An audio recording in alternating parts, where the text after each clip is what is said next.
Please open your scriptures or perhaps take out the insert that you've been given in your bulletin as we take a closer look at the book of Colossians. We've been doing a series on the New Testament book of Colossians this fall so far, and we've just been taking a few verses at a time, and we come to Colossians 1:15 through 20.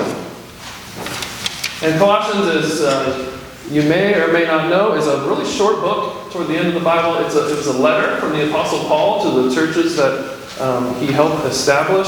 And they were going through some hard times, not too much of a crisis, but they had some concerns, and so he wrote them a letter. And at the beginning of the letter, he's giving thanks for them, and he's talking about who Jesus is, and and at this point, the passage that we have before us today, he launches into a hymn, basically. I've tried to format it a little bit differently in the insert that you have, because scholars and biblical folks have recognized that these verses are actually like a poem or a hymn. It's basically what's called the Christ hymn. So Paul just launches into how awesome Jesus is. So that's really all this message is about how awesome Jesus is. It's all about Jesus. So I was really thinking about, like I was mentioning with the kids, it's all about the wow. You know, what makes you go, wow? I had a few minutes to think about it. What makes you go, wow? Well, yesterday I was able to officiate a wedding here in the sanctuary, and my favorite moment of the wedding is when the bride turns the corner. And I've only officiated 2 weddings now, but so now I'm realizing I sort of miss my favorite part, because I get to see her turn the corner, but I'm behind the guy's here, and I'm here. I can't see his face anymore. So I actually kind of did this. But he was of course like, and the wow on his face, that's just amazing. It's wonderful. Anything come to mind this morning? What makes you say, wow? I heard somebody mention like a 16-point buck. 16-point buck would make some of us go, wow! Or what's that? Waterfalls. Waterfalls, yes. I love waterfalls too. Rainbows. Yes. We saw a double rainbow not too long ago. Amazing. Yeah. Sunsets. Lisa, did you have something? I just sat in the dome in St. Louis with 26,000 women praising Jesus, wow, celebrating God's love. That is amazing. There's a preview of heaven there, right? 26,000 people praising God together. That is wonderful. Or I mentioned briefly with the kids when I was camping with one of the kids, and it was nasty, and then we made it to the top of Mount Washington, and it was wow, amazing. Well, did you know that your number one job as a human being is to say wow? That might sound strange to say, but I believe the scriptures teach us that your number one job as a human being is to say wow. That's what the Bible is talking about when it uses the word glorify. Glorify is kind of a religious Bible type word that maybe has lost its meaning. But when we glorify God, we say, God, you get all the glory. You are awesome. We're just going to say, wow, you are great. Jesus, you are amazing. So this passage here, the first time you read it or heard it, since it is it's a poem and it's a hymn and it uses all this language from all over the Scripture, you might not initially pick up the fact that this is all about wow. But there's 2 sections. And I've got the 2 points for that in your insert there. Jesus is the Lord of creation, and that Jesus is the Lord of redemption. Jesus is Lord of creation. He made it all. If we look at the verses here, He is the image of the invisible God, the firstborn of all creation. Now, what does the image mean? I don't think I have. Anybody have a quarter or a coin? You look at that, and there's an image on it, right? Who's on the quarter? Is that Washington on the quarter? And that's his image. That's not really him, right? But it's his image. So the word image, like Jesus is the image of God. You might think, well, that's like a quarter. Well, sort of. Jesus' image is more like he actually is God. Jesus was created in, or not created, excuse me, that's heresy. We were created in the image of God. Jesus is the Son of God. And if you want to know who God is, if you want to see God, sometimes you're like, I wish I could see God. That would just answer so many questions. Well, 2,000 years ago, we could see God. And it really happened. He really walked this earth. He is and was a real person, fully God, fully man. He is the image of God himself. He is who God is, and we are in his likeness. So we're more like the quarter, because we're not exactly. We're made like God, but Jesus is God himself. He is firstborn of all creation. You might say, well, firstborn of all creation, what is that supposed to mean? I thought Adam was the firstborn of all creation. Well, technically, Adam wasn't born, was he? He was made. But, so there must be something going on here. Why is Jesus called the firstborn of all creation? Well, in the Bible times, when the firstborn got all the stuff, right? Did you know that? I'm the firstborn male. I'm the baby of the family, but I'm still the firstborn male of my family. So I get the cottage on the lake. Yay! And my sister don't get nothing. Well, that's not our culture. We've made some progress over the last 2,000 years on such things. But in that culture, firstborn got all the goods. You know, there's some variations. But when somebody would read that, firstborn of all creation, they'd be like, oh, well, it's all for him then. It's all for him. It's all about Jesus. He is primary. He is primary, and it is his party, and we are invited to it. As the scripture goes on here, by him all things were created in heaven and on earth. All things were created through him and for him. Everything was created by him, in him, through him, for him. It is all about Jesus. Jesus is the whole goal of creation. Have you ever gone out and I really like the fact that here in Vermont there's a lot less light pollution. So when I walk the dog, even in town with some street lights, when I walk the dog at 9 or 10 o'clock, I can look up and see a ton of stars. Way more stars than when we lived in Boston. Sometimes you can see them at all. It's near Boston. So when you look up at the stars, does it ever make you feel so small? And you might wonder, why is this universe so big? What is the point of the bigness of the universe? If really we're the only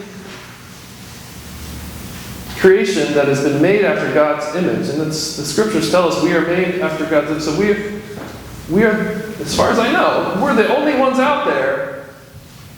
You know, maybe if you like aliens and UFOs, you might have some argument with that. We can talk about that later. But for argument's sake, we're the only ones out here, and this universe is insanely huge. What is the point of that? Well, the point is so we can get a glimpse of how awesome God is. So, anybody like to go? Are you an ocean person or a mountain person? Ocean person? Ocean people? Mountain people? I grew up on the ocean. That was great for a while. Done. Mountain. That's me. Actually, Acadia is my favorite because it's mountains and ocean right there. So, why do we go to the ocean? Because we don't have one nearby. Yeah. We don't usually think of it. Yeah, it's true. Like the closest ocean here is what? Like New Hampshire seacoast, maybe? But why do we go to the mountaintop? You know, I don't usually think about, here I am, and let me think it through. Why did I actually come to this? But when we see these scriptures and we have an opportunity to pause and reflect, and why do we go to the ocean? Why do we go to the mountaintops? Why do we go to our favorite sports events or our favorite shows? Or why do we look at an eclipse with the ghosts, of course? Or why do we take in a meteor shower? What is it within us that has this drive to take in amazing things? So our nephew and Michelle's sister and her family, they're from North Carolina, and they came up vacation to Vermont this summer. You might have met them. They stopped for worship. And how old is Thomas now? Like 5, 6? Almost 5. Almost 5. So this little guy, he grew up in North Carolina at the coast. Flat as a pancake out there, right? So, I grew up in South Florida, I know, flat as a pancake. So, they're driving up, and I think they make it to the Northway, after you get past New Jersey. And then you start seeing what is that, the foothills of the Adirondacks, maybe? And he freaked out. He's like, what is that? He was like totally scared of mountains. Because he had no idea what that was. There was a certain sense of awe that at that moment for him was fear, that he saw these amazing things of God's creation and it overwhelmed him. So when we encounter the edge of the ocean, you can see the edge of the ocean, but you can never see the other side. When we counter, it's a little bit like God. We can see God in a certain way, but we'll never see the other side. When we have this sense of awe that is developed in us by God Himself. So every sunrise, I heard somebody say sunrise, every sunset, every lightning strike, every snowstorm, every blue whale, every gnat, it all says, wow, God, you are awesome. Jesus, you tell us right here, you made it, and it's all for you. Even the hurricanes, every hurricane shows amazing power. I looked it up on the internet, so you know it's going to be true. Apparently, every second a hurricane releases as much energy as an atomic bomb. Wow. Every second, as much energy as an atomic bomb. And this is probably an old stat, so it might not be completely updated, but the energy released by a hurricane would, if converted into electricity, would power the entire United States for 3 years. That's a lot of energy. And there was, 3 or 4 of them going on at once? Yeah. That's a glimpse of how awesome God is. Every baby born, every pass from this life to the next, every hair on your head, every cell in your body, every breath you take in, every beat of your heart says, wow, glory. God's glory. To use the Bible word, glory, glory, glory. Verse 17, in Him, in Jesus, all things hold together. It's all held together by Jesus. He is awesome. But we're only halfway there. Because the scriptures say, yes, that is awesome, but check this out. This is even more awesome. Jesus is the Lord of creation, but even better, He is the Lord of what we call redemption. Somebody said redeem, right? So I like here in the Northeast because you have the recycle centers that they call redemption centers, right? So we met when we lived in Portland, Maine. We met at a church that was a relatively new church, so they met in a school cafeteria. Right across the street from that was the Redemption Center. I'm like, hey, we should steal that. We should take their sign, put it over here, because Jesus redeems more than just beer cans. So, Lord of redemption. When we say redemption, what does that mean? It means purchased back. You get your 5-6 cents back. Purchased back. Jesus purchases back. So if He's Lord of redemption, we know that there must have been some problem in between creation and redemption. Because if everything was good, there would be no need for redemption. So there's a problem that the Bible calls the fall. Jesus is Lord of creation, Lord of redemption. And the scriptures say He was firstborn from the dead. And that sounds really weird. That sounds like a Halloween movie or something. Firstborn from the dead. But no, it is not weird. It is amazing because it means He was the first and foremost to resurrect so that He can give us resurrection life. New life. All things are reconciled through Jesus. Now we have a problem because creation was perfect, but then we sinned. Call it bad choices if you want, but God calls it sin. And we can't enjoy God anymore. We can't really say wow and come to the party. We're separated from God. And God said, well, I don't want that to happen, so I'm going to come and give resurrection. I'm going to come and give redemption. God loved the world so much that He sent His Son. In a sense, Jesus wasn't content to be only the Lord of creation. He wanted to be Lord of recreation. He wanted to reclaim His creation And to do that, he needed to die for us. That's why it says at the end of our passage, making peace by the blood of the cross. As one person said, the high point of God's display of his glory is his grace. Creation is awesome, yes, but God's grace, God's recreation, God's resurrection is even more awesome. So can you believe that even the wow factor on the mountaintops or at the edge of the beach or whatever makes you say wow, God is saving the best for last. There's even more wow to come. So what does redemption look like? What does resurrection look like? Well, what about when a cynic is made tender? Or what about when a complainer is turned into an encourager? Or what about when the sick are made well? Wow. What about when the lonely find true companionship? What about when a broken marriage is healed? Wow. God is about resurrection. God is about reunion. God is about making the wrong things right. What about when a wandering child comes home? What about when an abuse victim finds healing? What about when an abuser finds forgiveness? Wow. Only God can do these things. What about when a seemingly pointless life finds true meaning? When the hardest of hearts finally opens to God's grace, that is wow. When an addict finds recovery. When a dying church comes back to life. That is wow. Only God can do these things.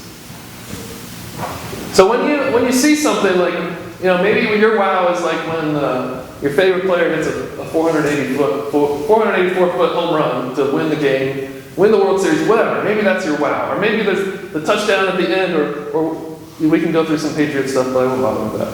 But maybe that's your wow stuff. And you realize very few of us would watch something like that by ourselves. Maybe if you have to, but when something wow happens, you really want and almost even need somebody right there to be like, did you see that?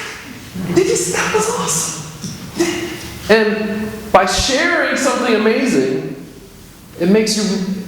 by seeing something amazing, it makes you really want to share it. And then when you do share it, the joy increases. It's like multiplication. It's like exponential. When you share that joy with somebody, it's amazing. So last week, a week from this afternoon, as most of you know, maybe not, we have some visitors here, but I got ordained as a pastor, as a minister here in the American Baptist Church, and we had it right there, and people from all over the Northeast came, and people from town, and even some of our friends who would never come to church otherwise came to support us, and to me, the joy that was in that room, that was radiating from you and all those who came, just made me go, wow, this is amazing. We're sharing this moment together. And, I'm not